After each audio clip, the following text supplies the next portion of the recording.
प्राणों के आधार आत्म संबंधी वाला सुंदर साथियों, आओ अब जरा श्रीमद् भागवत के 10वें स्कंद, जिसमें 90 अध्याय हैं, 35 अध्याय तक ब्रज की लीला है, फिर रास लीला का वर्णन है और फिर कुछ अध्याय रास के बाद की लीला का है। तो चलिए जरा मथुरा में चलें, जहां वसुदेव और देवकी बंद में हैं और चतुर्भुज स्वरूप वैकुंठ के नाथ स्वयं आकर शंख गदा चक्र पद्म धारण किए हुए दर्शन देते हैं। वसुदेव और देवकी दर्शन तक भी नहीं कर सके, क्योंकि पूर्ण स्वरूपों का सूक्ष्म का, जिनका मैंने पहले भी वर्णन किया, उनकी कृपा के बिना दर्शन भी ये आंखें नहीं कर सकती। उनका तेज इतना अधिक होता है कि आंखें चुंधिया जाती हैं, जैसे बहुत हाई पावर का बल्ब यहां कोई लगा दे तो उधर हम और आप नहीं देख सकते, और उनका तेज तो और अधिक था। तो दोनों समय तो गए, प्रार्थना करते हैं चरणों पे गिर के कि हे प्रभु, हम तो नीच दुष्ट पापी लोग इस कारागृह में पड़े सड़ रहे हैं। ये कौन से जन्म का हमारा अभाग्य है, आप साक्षात दर्शन दे लें। अगर कृपा की है, इतनी कृपा और करो कि हम आपके दर्शन कर सके। तब उन्होंने अपने तेज को कम किया। बिल्कुल श्रीमद् भागवत का एक एक शब्द बता रहा हूं, जिसको संशय भागवत खोल के पढ़ सकता है। चरणों पे गिर के प्रार्थना करते हैं। तब उन्होंने याद कराया कि 3 बार मैं पहले भी तुम्हारे 2 बार घर जन्म ले चुका हूं, और अब पूर्व जन्म में तुम्हारे घर संतान नहीं थी। तुम चक्रवर्ती राजा थे, तो राजपाट को छोड़कर संतान के लिए वन में चले गए और मेरे नाम की तपस्या किया। तो तुम्हारी निस्वार्थ प्रेम उस तपस्या पर प्रसन्न होकर मैंने दर्शन दिया और पूछा, बोलो बेटा क्या चाहते हो, किस लिए याद किया है? तो तुमने मेरे स्वरूप को देखा और तमन्ना जाहिर की, इच्छा प्रकट की कि प्रभु चाहना तो बहुत थी कि 10, 20, 50 पुत्र मांगेंगे, पर आपके दर्शनों से तृप्ति हो गई। अब एक ही बेटा चाहते हैं, पर तुम्हारे जैसा होना चाहिए। जैसे तुम्हारा स्वरूप है ऐसा ही पुत्र चाहिए हमको। तथास्तु। अब वो याद दिलाते हैं कि वो जो मैंने तुम्हें वर दिया था तथास्तु का, अब मैं तुम्हारे घर, भाई जरा बातें बंद प्लीज, ये विषय कुछ और है, बातों वाला नहीं है, नहीं तो मैं टोकता नहीं। ध्यान देना, जरा ब्रेक लगाकर इधर एकाग्रचित होके कि मैं तुम्हारे घर जन्म, बोलो बोलो, लूंगा। जिसको संशय हो श्रीमद् भागवत 10वां स्कंद खोल ले। अब जरा बताइए, जो जन्मता है वह अवश्य, बोलते चलोगे तो ठीक रहेगा, जरा आपको फिर भारी नहीं लगेगा। और शास्त्र कहते हैं जो जन्मता और मरता है वो परमात्मा होता, तो हम उसको क्या मान रहे हैं?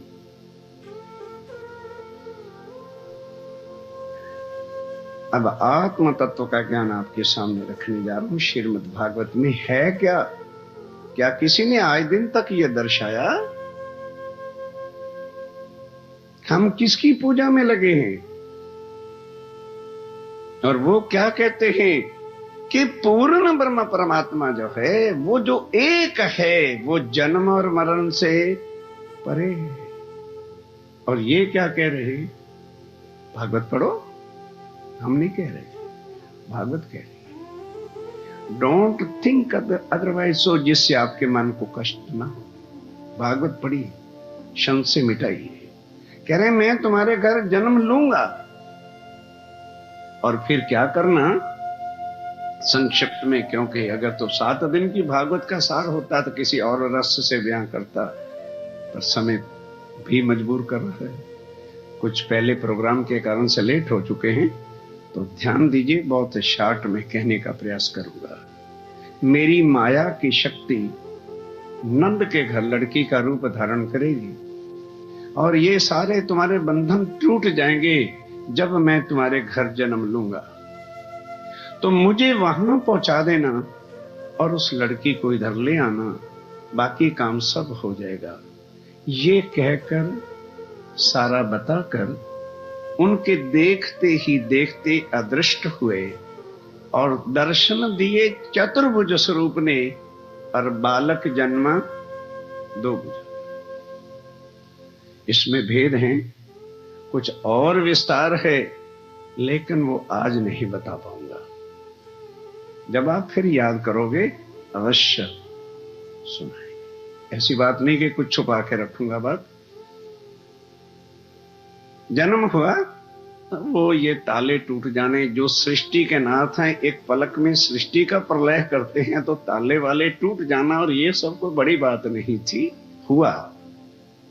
अब ध्यान के साथ, जब जन्मे तो सब देवी देवता, आखिर वैकुंठ के नाथ 16 कला संपूर्ण जन्म ले रहे हैं, पुष्प बरसाते हैं मथुरा के ऊपर और मंत्र का उच्चारण करते हैं, नमो नारायण भगवते वासुदेव। जिसका आज हमारे वो हिंदू लोग, हमारे साथी जो कृष्ण के उपासक हैं, इस मंत्र का भी जाप करते हैं। अब आइए, नाम मथुरा में क्या दिया गया?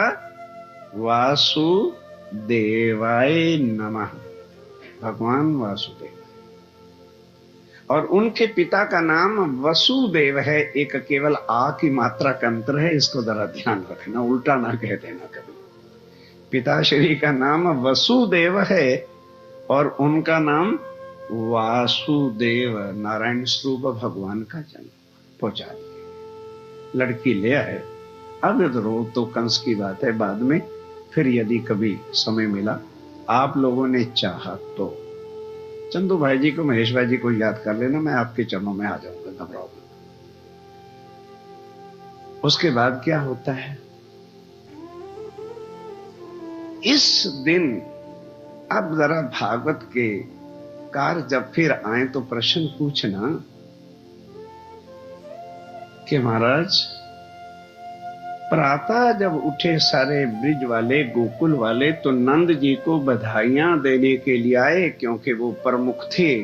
तो प्रमुख होने के कारण से वडिल के सामने तो सब लोगों को जाना पड़ता। आए तो ब्रिज और गोकुल के अंदर कुंवारी कन्याएं हती, जो 16 श्रृंगार सजती हैं, जबकि हमारी हिंदू संस्कृति कहती है कि एक कुंवारी कन्या तब श्रृंगार करती है जब उसको अपने पति के पास। अब वो कुंवारी कन्याएं जिनकी एज 16 साल, 16, 14 यंग ब्लड हैं, और ये कृष्ण अभी प्रातः 8 घंटे का है, तो क्या रिलेशन है? जिस कृष्ण को इष्ट मानते हैं, क्या उनके रहस्य को भी कभी जाना कि ये कौन है? ये भेद व्यास जी नहीं बता सके। क्यों? ये भेद कल युग में। कौन आता है उस रात्रि को जिसको गोकुल अष्टमी अब मनाते हैं? जो पहली अष्टमी को मनाते हैं वो व्रत रखते हैं, लेकिन गोकुल अष्टमी मनाने वाले व्रत नहीं रखते। इसका भी तो कोई भेद होगा। जो पहले अष्टमी मनाते हैं 12 बजे तक की, तो वो क्या करते हैं? सारा दिन व्रत रखते हैं। किस लिए? कि आज हमारे भगवान, बोलते चलो भाई, मैं भी थोड़ा थोड़ा आपके साथ सांस लेता चलूंगा ना, संकट में, भगवान संकट में हैं। अरे भाई, व्रत क्यों रखा है?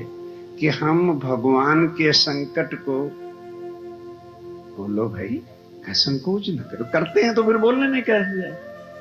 भगवान के संकट हरण कर रहे हैं। तो जिस भगवान के संकट हम हरण कर रहे हैं वो हमारा का क्या करें?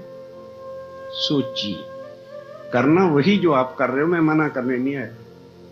थिंक ओवर इट कि हम राइट वे पे चल रहे हैं कि रॉन्ग। क्योंकि यूएसए में तो डायरेक्शन ही गलत हो गई तो शायद कहीं का कहीं रूट हो जाएगा। फिर तो इंडिया से आ जाओ, कोई घबराने की जरूरत नहीं। डायरेक्शन और डेस्टिनेशन हो गया। अब सोचो हमारी डायरेक्शन कहां है और डेस्टिनेशन क्या है। पहली तो डायरेक्शन कहां गलत है कि हमने उसको परमात्मा मान रखा है जो जन्मता और मरता है। तो जो स्वयं जन्म और मरण के अंदर है वो कभी भी हमें भवसागर से पार कर सकता ही नहीं। अब आगे बढ़ते चलिए। अब वो गोपियां कौन हैं जो 16 श्रृंगार करके जो है आती हैं साथियों? उस समय ये ज्ञान नहीं, व्यास जी ये बात राजा परीक्षित को नहीं बता सके। अब वो शक्ति प्रकट होती है गोकुल ब्रिज में आने के बाद, क्योंकि परमात्मा जन्मता मरता नहीं, वह शक्ति आकर के प्रकट होती है जो अभी हमारी प्रीति बहन जी ने बोल के बताया। प्रगट पूर्ण ब्रह्म प्रगट होगा कलयुग में। ये बात शंकर भगवान जी ने उमा को, अमर कथा भी शब्द आपने सुना होगा, लेकिन उस दर्शन क्या समझते हैं? कैलाश पर्वत पर सुनाई होगी ना, अमरनाथ की गुफा में। जिस अमरनाथ का प्रसंग इधर भी आपने सुन लिया होगा कि साल पहाड़ फटने से हजारों लोग उसी के अंदर मर भी गए और रहस्य को कोई जानता नहीं कि वो अमर कथा क्या थी। वो यही थी कि वो ब्रिज के उन तनों के अंदर जो आत्माएं आई हुई थी वह जानती हैं कि इस कृष्ण के अंदर हमारा कौन बैठा है। ये भेद था कि वो परमधाम की आत्माएं पहली बार जब ब्रिज के अंदर उतरती हैं तो साथ उनका प्राण ना था कि उस तन में प्रवेश करता है। नहीं तो बताइए, कई लोग क्या समझते हैं कि वैकुंठ के नाथ 16 कला संपूर्ण जो उतरे थे वह केवल भक्तों की इच्छा पूरी करने के लिए आए थे। बिल्कुल गलत बात है। उनकी एक कला की शक्ति इतनी है। अभी एक बहन जी आए थे कि जी आप हनुमान जी के स्वरूप का वर्णन कर सकते हैं? अवर्णीय बातें वर्ण से बाहर होती हैं।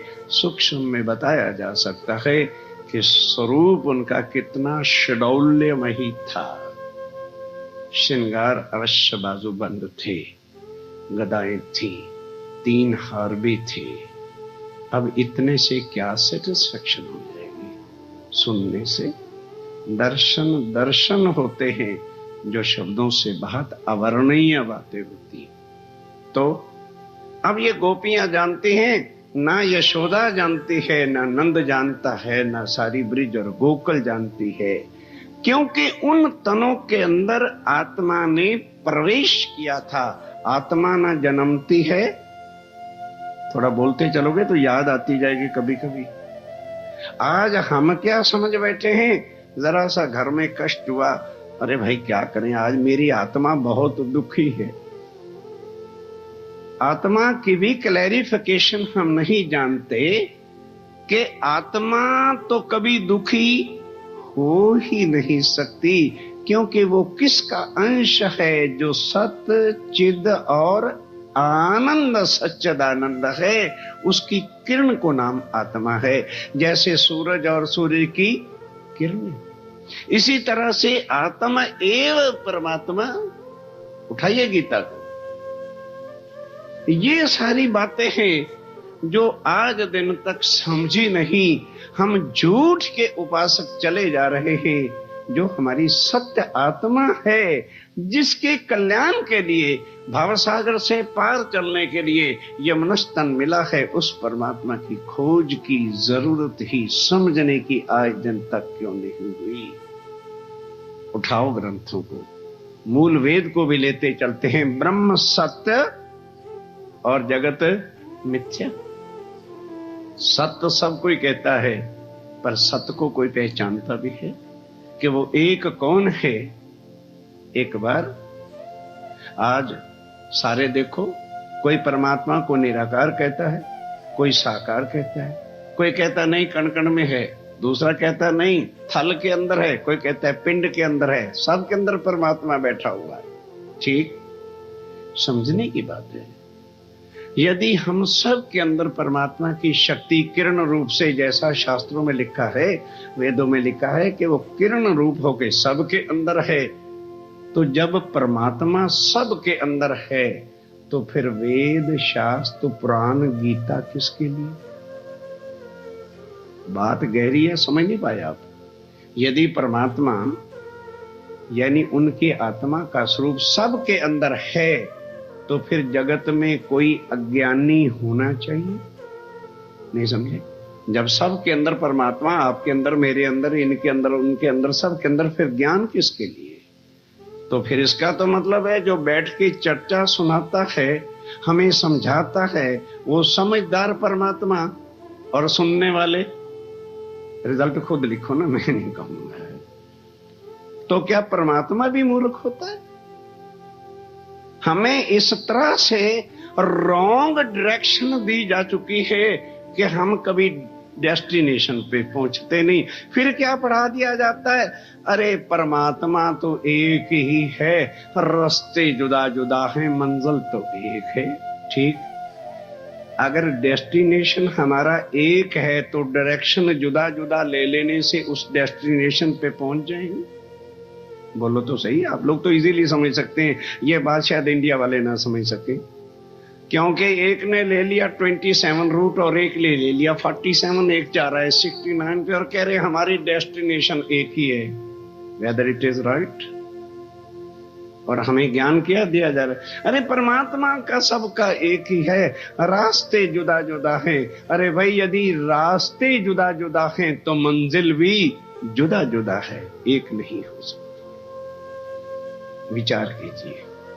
अब जहां जहां पर हम रॉन्ग हो, अगर सत्य के मार्ग पर चलना है, आत्म का कल्याण करना है बगैर परिश्रम के, ये वो कलयुग है। धन धन ये कलयुग है।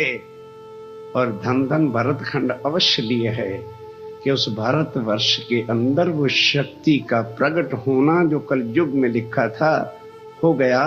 पर आइए पहले श्रीमद् भागवत के ब्रिज की लीला को लेकर चले, जिसको केवल उन आत्माओं ने, गोपियों ने जाना, बाकियों ने कुछ नहीं जाना। इसलिए वो श्रृंगार इस तन का भी करके आई थी कि ये हमारी आत्मा के प्राणनाथ इस तन में आए हैं। जब गोकुल में आ गए तब आत्म अक्षर और शक्ति अक्षरातीश के उस तन में प्रवेश करती है। उसके प्रमाण अभी लीजिए। क्यों? नया ज्ञान आप सुन रहे होंगे तो सोचेंगे जी ये तो आए दिन तक भागवत वाले किसी ने बताया नहीं, उनको पता ही नहीं तो बताएंगे कहां से? इनके भेद यदि लेने हैं तो अभी किसके द्वारा पता चलेगा?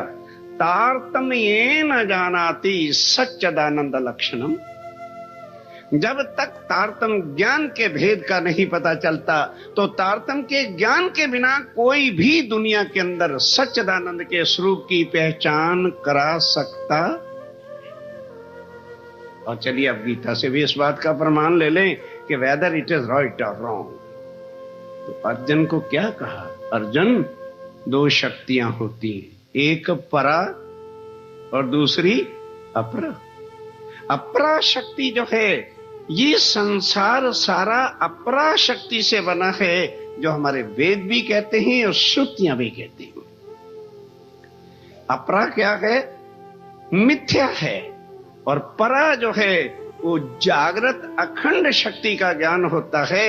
जब तक वह दुनिया में नहीं आ जाता, तब तक उस सच्चिदानंद के स्वरूप की कोई पहचान और उस समय नहीं था। कलयुग में ही यह चीज आनी थी। तो आज आप उनकी कृपा से सुन रहे हो। ये तो मेरे जैसे तो हजारों जन्मते और मरते हैं, पहले क्यों नहीं किसी ने वर्णन किया? बिफोर कलयुग नहीं, एक वस्तु आनी ही कलयुग में है, जो रामायण भी कहती है, राम भगवान स्वयं कहते हैं, कलयुग केवल नाम आधारा और सुमर सुमर नर उतरे। कलयुग के अंदर ही पार ब्रह्म स्वयं प्रकट होंगे और वे आकर के अपना नाम, अपना धाम और अपने स्वरूप की पहचान कराएंगे। फिर जो मनुष्य को यह लागनी होगी, तड़प होगी, इच्छा होगी कि रोज रोज के जन्म मरण से छूटने के लिए वनों में जाने की कलयुग में जरूरत नहीं पड़ेगी। उनके स्वरूप की पहचान कर केवल अपना संबंध जोड़ना और जिस विधि से वो बताते उनका सुमरन करने से प्राणी भव सागर से जन्म मरण से सदा सदा के वास्ते छुटकारा हो जाएगा। वह शक्ति उस कृष्ण के अंदर जो सबका एक परमात्मा, उसकी आप प्रमाण लीजिए कि अभी 2 दिन के, अब विस्तार से तो मैं क्षमा चाहूंगा, नहीं कह पाऊंगा क्योंकि 1 लाख का बाकी समय था कुल, जिसमें 15 मिनट तो बीत ही गए होंगे।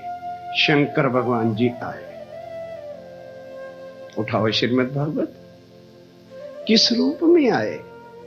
एक योगी फकीर बनकर भिक्षा मांग रहे हैं। कौन? एक तांडव का पैर अगर शंकर भगवान कैलाश पर्वत पर मार देते हैं तो 14 लोक का नाश कर देते हैं। भिखारी बन के खड़े, किसके लिए?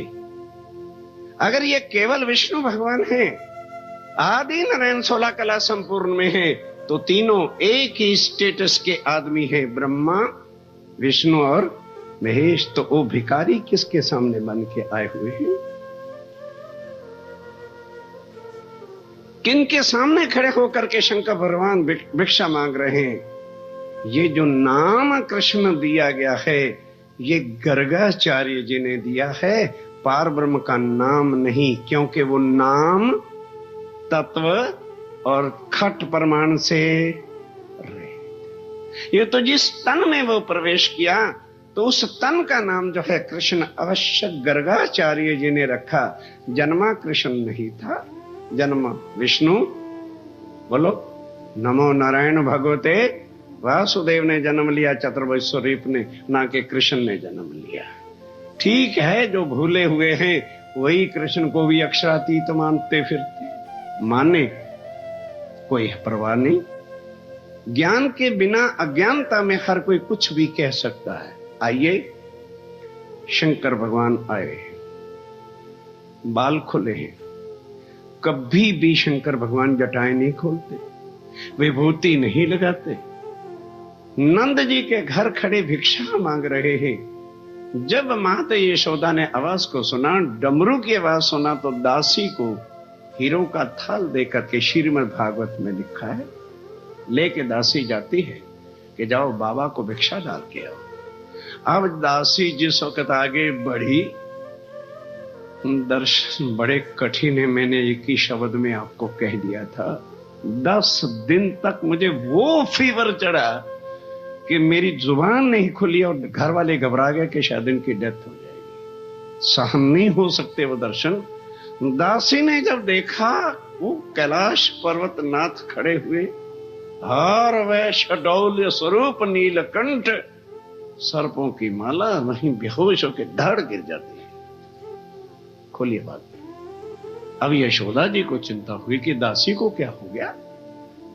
आई यशोदा मैया बाहर, देखते हैं उनके स्वरूप को, घबराई लेकिन संभली। फिर दोबारा थाल लाई और पूछा, बाबा आपने इनकार क्यों किया? लो भिक्षा मेरे हाथ से लो। तो शंकर भगवान क्या कहते हैं? हंस पड़े, उत्तर देते हैं, माते यशोदा ये काले पत्थर हमारे किस काम? हीरों को काले पत्थर बता रहे। हम और आप खड़े होते हैं, कहते माता यशोदा हमें दे दो, डायमंड का हार बना लेंगे। सृष्टि के नाथ हैं, कहते हैं देखिए पॉइंट समझिए कि ये काले पत्थर हमारे किस काम के हैं? तो यशोदा पूछती है, कहते बाबा क्या चाहते हो?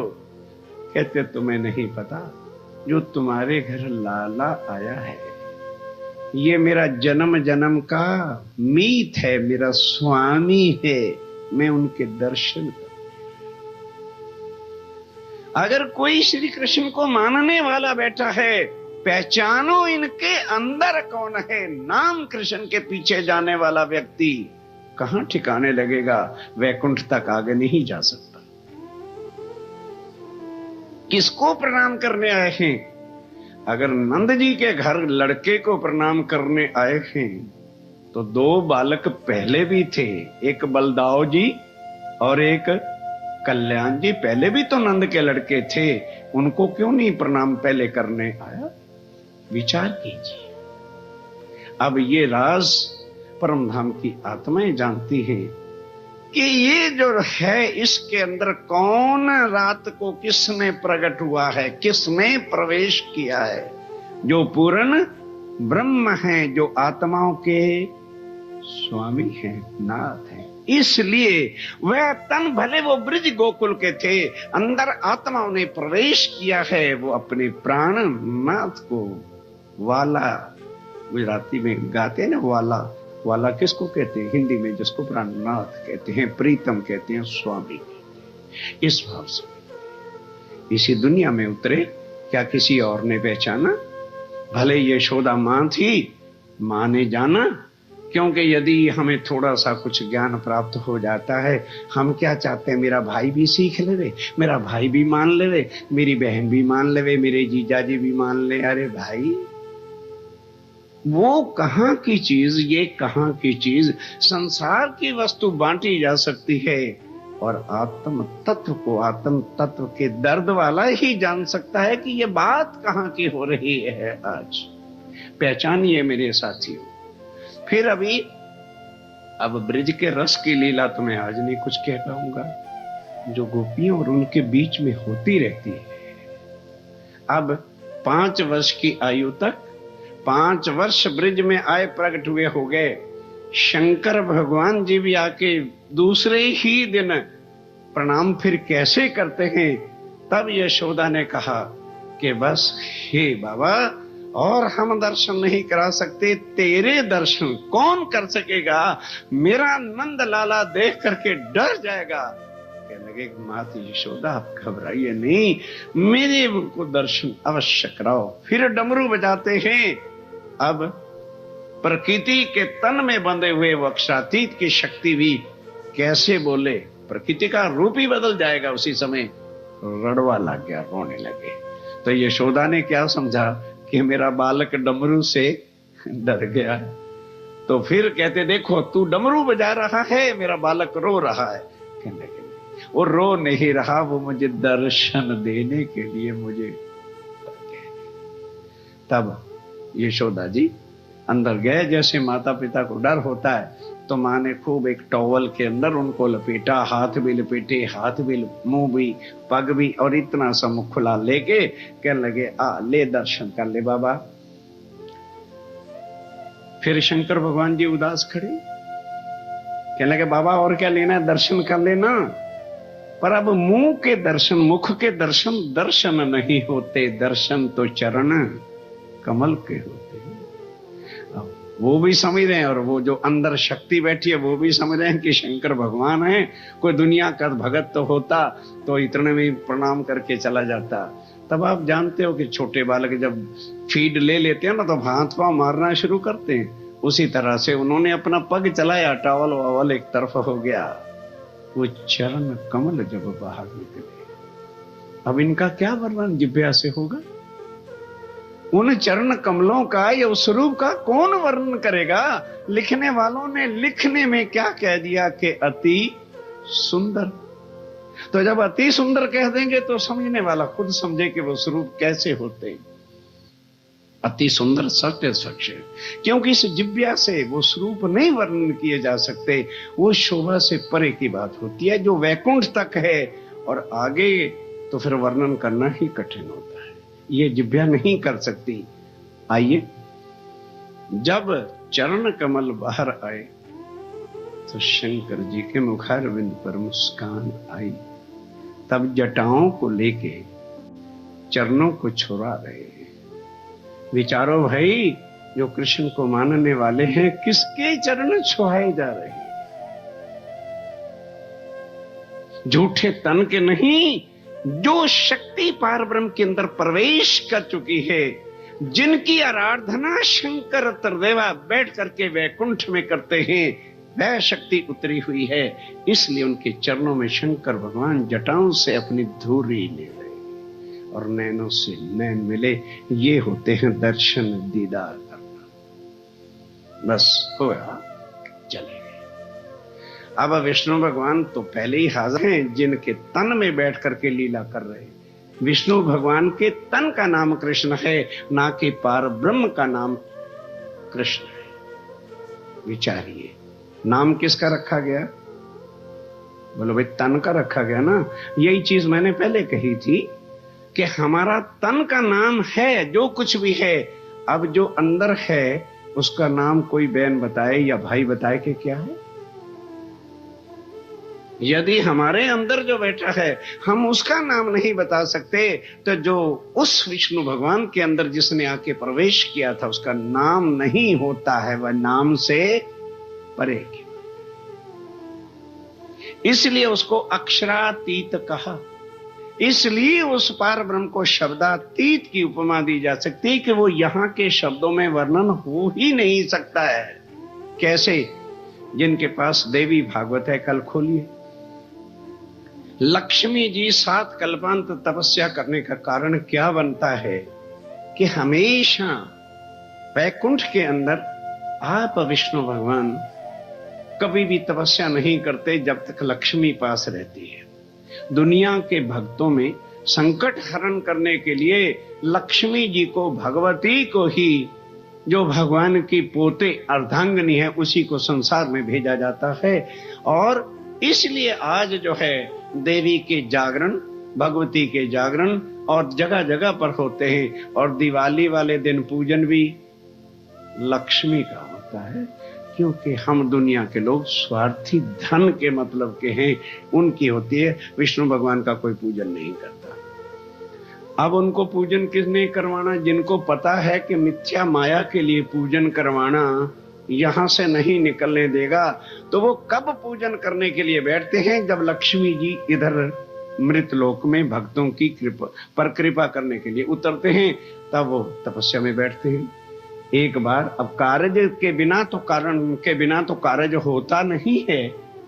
वो ध्यान में मगन थे। लक्ष्मी जी अपना काम करके वापस जब वैकुंठ गए तो क्या देखा कि विष्णु भगवान तपस्या कर रहे हैं। बड़े हैरान हो गए कि मेरे साथ भी आए दिन तक चीटिंग करते रहे। रोज मुझे ये कहते थे कि हे लक्ष्मी, मेरे और तेरे बिना और कोई परमात्मा है ही नहीं, हम ही सृष्टि के पालन करने वाले हैं, तो फिर ये किसकी तपस्या करते हैं? कहने लगे, अच्छा, आज अभी पहले इसका जवाब मांगूंगी, तब और कोई काम करूंगी। आसन लगा के वहां बैठ गई। ये देवी भागवत 4था स्कंद आपको सुना रहा हूं। जिन्होंने पढ़ना हो जाके सुबह खोल के पढ़े। देवी भागवत, श्रीमद् भागवत का प्रसंग नहीं है, ये देवी भागवत है। थोड़ी देर के बाद विष्णु भगवान जी की सुरता वापस जब आई तो देखा कि लक्ष्मी सामने बैठी। आखिर वो भी सृष्टि के नाथ हैं, समझ गए भाई आज रगड़पट्टी हो गई। अभी सोच ही रहे थे तो लक्ष्मी जी हाथ जोड़ के चरणों में पगे लागी, दंडवत प्रणाम किया, प्रभु। अब विष्णु भगवान भी अंदर से सोचते हैं क्या मुसीबत पड़ेगी, कुछ न कुछ। कहने लगे, प्रभु इतना बता दो, मैं आपकी अर्धांगिनी हूं, आप मेरे प्रभु हैं, मेरे पति हैं, मेरे स्वामी हैं, मेरे से ही झूठ बोलते रहे आज दिन तक। विष्णु भगवान कहते, लक्ष्मी संभाल के बात कर। प्रभु आप सदा कहते थे कि मेरे और तेरे सिवाय कोई परमात्मा नहीं, तो फिर यदि कोई और परमात्मा नहीं है तो आप आराधना किसकी कर रहे थे? कहने लगे, सुन, मैंने यही तो कहता था कि तेरे और मेरे सिवाय इस दुनिया का कोई और पालन करने वाला नहीं है, मैं वो आज भी कह रहा हूं। मैंने ये तो कभी नहीं कहा था कि मेरा परमात्मा और नहीं। आज तुझे पता चल गया है सो ठीक है। तो कहने लगे, आज लक्ष्मी जी क्या कहती हैं, आज पता चला कि जब सृष्टि की रचना होती है तो आप बनते हो, और जब तक सृष्टि लाखों वर्षों तक खड़ी है आप तब तक बने रहते हो, और मुझे हर युग पर पृथ्वी पे जाके जन्म लेना पड़ता है। कृपया मुझे भी वो ज्ञान बता दो ताकि मैं भी जन्म और मरण से मुक्त हो। अब सुनो जवाब। विष्णु भगवान कहते हैं, लक्ष्मी यदि मेरे पर विश्वास है और मुझे भगवान भी मानती है तो ये मान जा कि हम सुरता से ध्यान हमारा पराशक्ति में चला जाता है, पर हम वर्णन कर सकते नहीं। कहने लगे, क्यों? क्योंकि जब तक पराशक्ति दुनिया में नहीं आ जाती तब तक उसका वर्णन कोई जिह्वा हिल नहीं सकेगी। ये पराशक्ति के अंदर ही शक्ति है कि उसके द्वारा ही जो जिसको वो ज्ञान प्राप्त हो जाएगा वही उसका वर्णन कर सकता है। अभी हम नहीं कर सकते, कल युग में वो प्रकट हो। कह दिया।